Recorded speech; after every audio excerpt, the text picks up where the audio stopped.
So here's a really quick video on how to put a PowerPoint in where you can control the slides, have animations, have anything running inside the slides. Real simple. The way I recommend doing it is you need to use Chrome browser to open up our StreamYard with the link I sent you.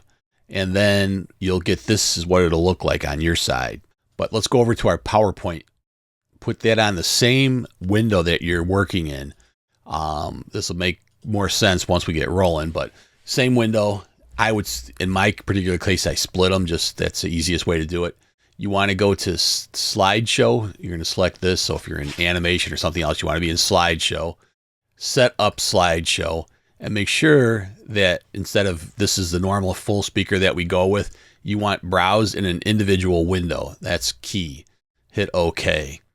Now, what we're going to do next is we're going to go down to our play the show or play from start, either way. And you can see what it's done is it's opened up a window that now has your show.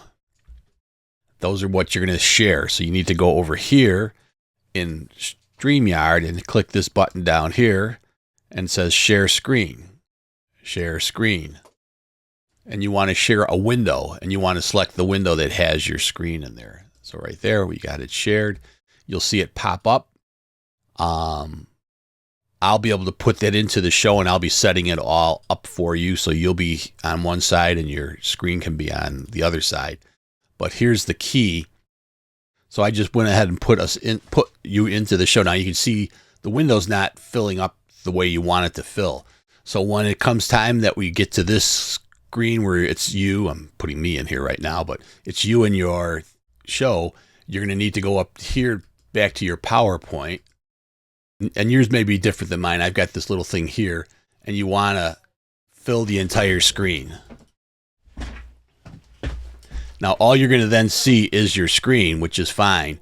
You'll be able to control forward by just clicking on the screen or using your arrow keys. Your transitions, everything that you want will come up just like it normally does.